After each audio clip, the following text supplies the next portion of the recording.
कहते हैं कि औरत का सुहाग ही उसकी सबसे बड़ी ताकत होती है और अगर किसी औरत से उसका सुहाग छीन लिया जाए तो उसका श्राप इंसान की जिंदगी बर्बाद कर सकता है। आज की कहानी है एक ऐसी ही चुड़ैल की जिसे लोग सुहागन चुड़ैल कहते हैं। पहली घटना, गांव के बाहर एक पुराना बड़ा पीपल का पेड़ है। लोग कहते हैं रात के अंधेरे में वहाँ से गुजरना मौत को बुलावा देने जैसा है। कुछ साल पहले रमेश नाम का एक शख्स शराब पीकर रात को वहीं से गुजर रहा था। अचानक उसने देखा लाल जोड़े, लाल साड़ी, चूड़ियाँ, मेहंदी और पायल में एक औरत खड़ी है। उसके चेहरे पर घूंघट था, हाथ में सिंदूर से भरी डिब्बी और कानों में अजीब सी हंसी गूंज रही थी। रमेश बोला, ए बहन, इस वक्त यहाँ क्या कर रही हो? औरत धीरे धीरे उसके करीब आई। उसके कदमों की आवाज छन रात के सन्नाटे को चीर रही थी। जब रमेश ने उसका चेहरा देखने के लिए घूंघट उठाया तो उसकी आंखें लाल अंगारों जैसी चमक रही थीं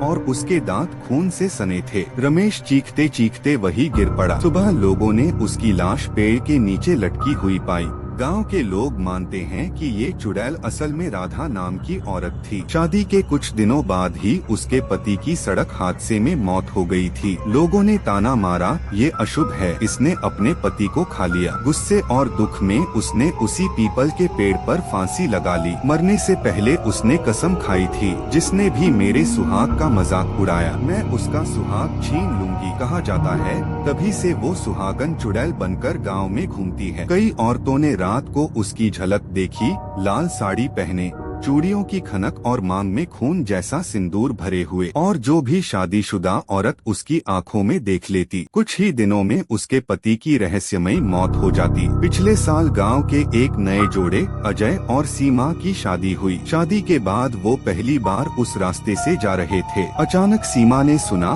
कोई औरत धीमी आवाज में गा रही है, मेरे सुहाग की रक्षा करना। जब उसने पीछे मुड़कर देखा तो लाल साड़ी वाली औरत हवा में तैरती हुई दिखी। उसकी आंखें अजय पर टिकी थीं। सीमा ने तुरंत अपनी चूड़ियां तोड़कर जमीन पर फेंकी और पति का हाथ पकड़कर भागी। लोग कहते हैं चुड़ैल चूड़ियों की खनक में फंस जाती है, उसी वजह से उस रात अजय की जान बच गई। लेकिन आज भी उस पेड़ के पास टूटे हुए कांच जैसे चूड़ियों के टुकड़े बिखरे पड़े हैं और लोग मानते हैं चुड़ैल अभी भी किसी और के सुहाग की तलाश में है।